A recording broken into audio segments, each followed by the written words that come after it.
Well, it's been a year of me doing these. Time to continue with the reviews for this year. This one was actually started after the Bioshock review, just after its newest update.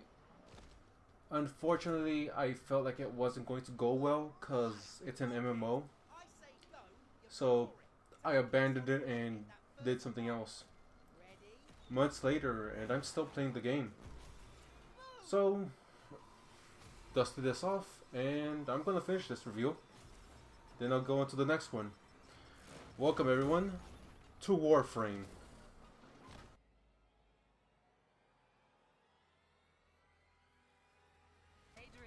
Before we talk about Warframe, let's talk a bit about Dark Sector. Dark Sector was released in 2008. Digital Extremes originally pitched the game in early 2000 as a sequel to Unreal Tournament. Unfortunately, the game received major changes as time went on. In 2004, the game was revealed once again, this time being a single-player game instead of a multiplayer shooter. Before and after the new reveal, they tried to get a publisher on board for the game. Unfortunately, no one wanted to take it. When the game released, it was very different to what they wanted. Some of the publishers during the time wanted them to drop the sci-fi setting for a World War II setting. They wouldn't come back to the original idea until 2011. They decided to start working on a free-to-play game, this time using many of the original and the new concepts they used for Dark Sector. This, in the end, became Warframe, which was released on March 25th, 2013. I remember when Warframe came out, and I had fun with it. The memories are a bit vague, but the one thing that was still in my mind, and I myself am so glad that they changed it, was the 4 revives a day system. This was a pain to deal with when I started playing, and at the time you had to use platinum, which is the premium currency, to refill it. It was annoying, but I did play decently at the time. I don't remember when I stopped, but I know it was after I had built the Sarin Warframe, which I did if I did a top 10, it would still be up there. I wouldn't go back to Warframe for maybe 2 to 3 years. During this time, DE were still on a rocky boat with the game. They couldn't get any good press because of the stigma that free-to-play games had during the time. And it was also compared to Destiny, which was going to release the next year. The community for the game was small in the beginning, dedicated players that bought the Founders Packs to help support the game.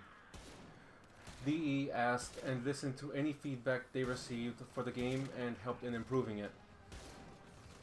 Some of the improvements were the removal of the 4 revives a day system, now being 4 revives per mission, and no need to refill those.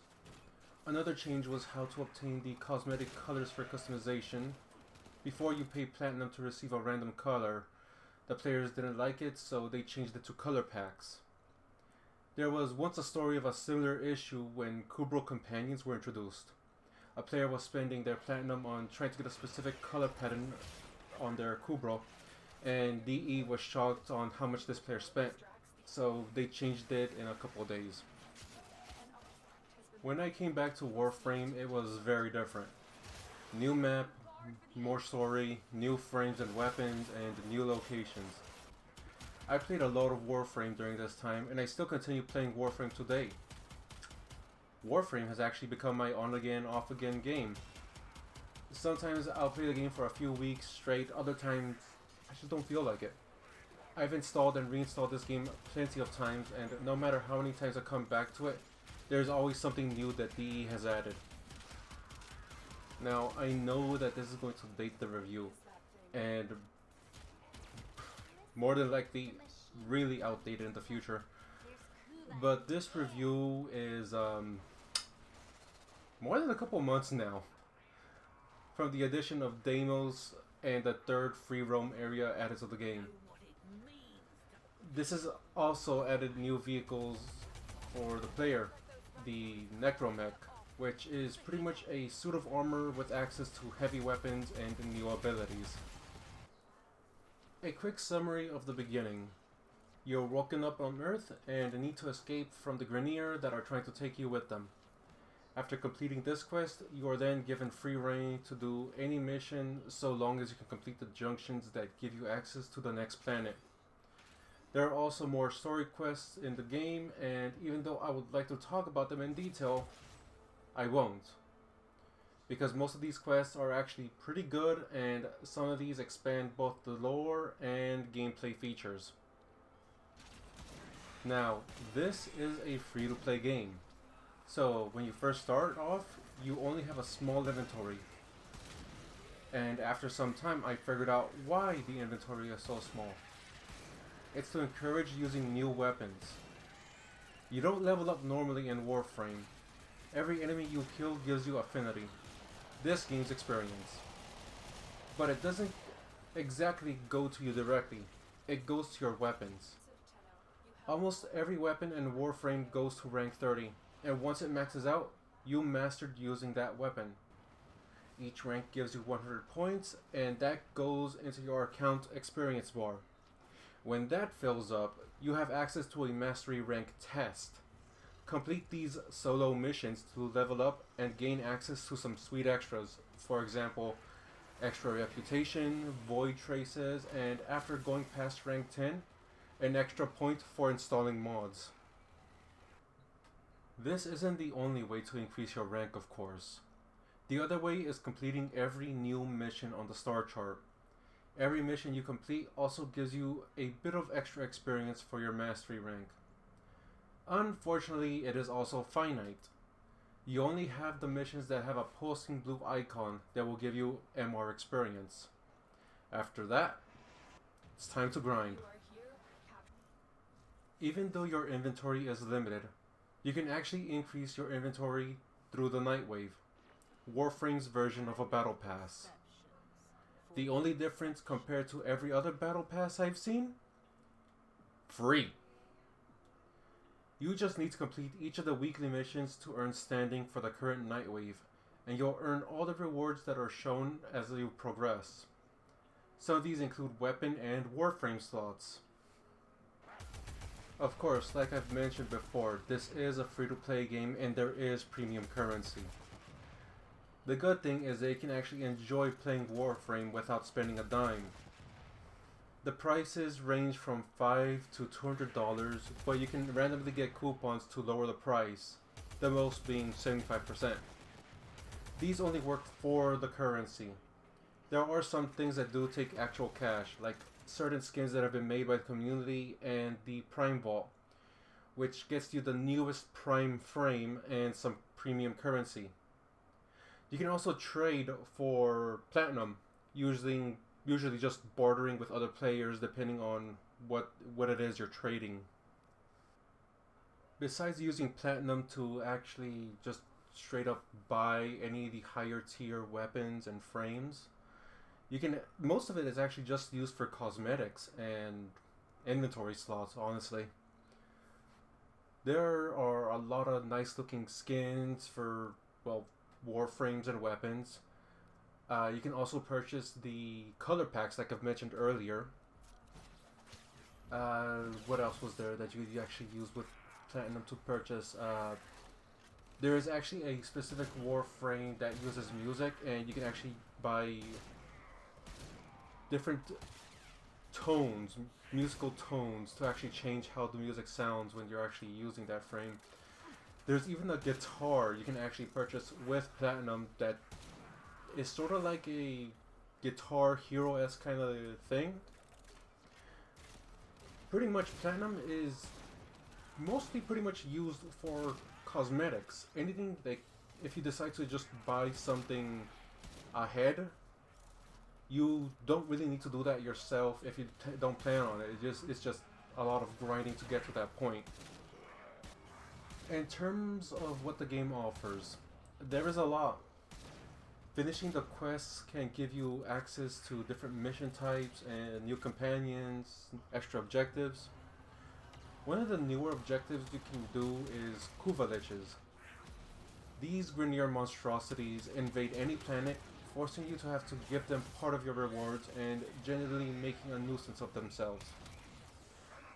You can complete specific missions on those planets to be able to obtain all your rewards on that planet, but they will invade another soon after. If you really want them gone, you'll need to figure out how to take them out and then decide whether you want to have them as an ally or completely destroy them. Now, why am I mentioning Kuva Liches when normally when I do these reviews I try to avoid spoilers? Well, two reasons really. One, most of my footage was during one of these. And two, this year they plan on adding the Corpus version of the Lich as the Queen Pins. The game is still going strong with new updates, new expansions, and it's all free.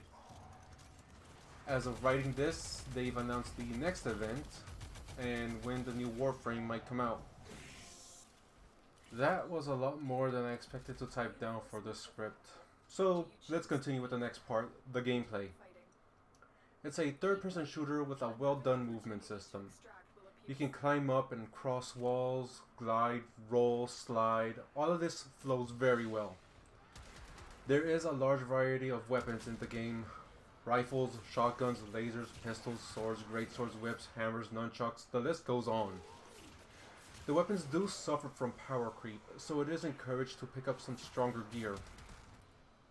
Unless you get very lucky and get a ribbon for your favorite gun. Still looking for that Tenora ribbon. Some of these weapons also function differently from one another. For example, you have the Comb, a slow-firing automatic shotgun that speeds up the longer you hold down the trigger. Then you have the Corinth, a shotgun with a built-in grenade launcher that explodes when it reaches mid-range. Even weapon variants function differently. For example, the Karak line. The original is weaker to its Wrath and Kuva variants, mostly because it is actually one of the earliest weapons in the game. But because it is a rarely used weapon, due to, well, like I mentioned, how early it was in the game, it has a higher Riven disposition, which greatly increases Riven stats. While you have the Karak Wraith, which has the highest base damage, and the new Kuva Karak, which has the highest critical and status chance. Speaking about Riven mods, each weapon can be modified with mod cards that you receive from defeating enemies. Each of these mods can be upgraded and installed into your weapons, so long as you have the capacity for them. These can greatly change how a weapon performs during missions, either completely decimating everything around you, or being better off using a stick on the ground to do more damage, if you get very unlucky with a single element weapon against something immune to it. Something I'm never gonna forget. Warframe also has a foundry where you can make weapons, items, and warframes. Each item usually takes 4 specific parts to begin crafting. Some require 3 and a few take 2, if I remember right. Once you start, a few items will take either a minute, while warframes will take 3 whole days to finish. Not including the extra 12 hours to make the specific parts for the frame. You can use platinum to rush these, but with how the game plays, I rarely do this. The game also rewards you for logging in at least once a day. These can offer either credits, resources, endo, blueprints, platinum coupons, and 16-hour boosters. If you reach 50 logins, and they can be any time, you'll get your choice of a tribute bundle. These usually offer some really good things. Reach 100 and you get a choice of a tribute-only weapon. And reaching 200 nets you tribute-only primed mods. In the past, each of these days had a specific bundle, weapon, or mod tied to them. It's been updated to where you can choose one of 3 when you reach these milestones, and you get these offers again when you reach their specific milestones. The graphics still look good for a game released in 2013. Since the game is still being updated, the game does change visually too. There is a second of loading when you switch frames before you clearly see them, but this doesn't really bother me, and you don't see that happening in missions. There are some places that just look fantastic, my favorite being the free roam area of Deimos. And they also recently updated the interior Corpus ships. and it adds much more detail to them. There are still bugs in this game, I won't deny that. Thankfully, there is a /unstuck command you can type in case you do get stuck after flubbing up a slide, jump, dash, roll into something awkward. But there are some things that do annoy me. One example is the UI not showing excavation health and timers when it showed them fine before. Another during the Orphex operation, which has already ended by this point of the review, is when there is a host migration, my arc gun is pretty much restored to its default state. I have run into a nasty one where the enemy stopped spawning during extermination. I think this may have just been a rare bug, a very rare one, that I have never seen happen. The game is updated very often, so I'm not surprised some things slip by, but it's hilarious when reading the red text chat when they're launching a hotfix when everyone is in game. Can I recommend this game? Yes. Is it time consuming?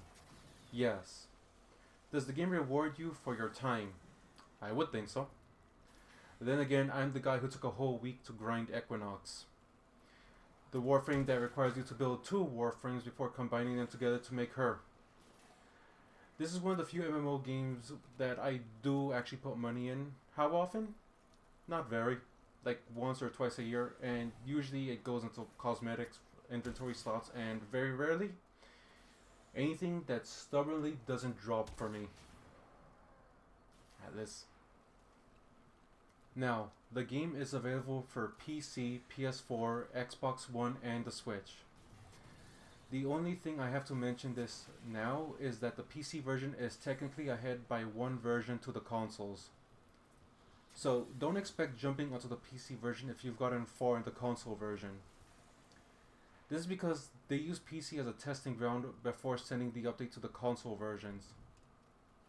Also, there is crossplay at the moment for only the PS4 and the PS5 version. There may be crossplay for the Xbox One and the Xbox Series X versions. So honestly, don't expect cross-platform either anytime soon or ever, honestly. But if you either join PC or console, either way, there is a lot to enjoy in a game about space ninjas.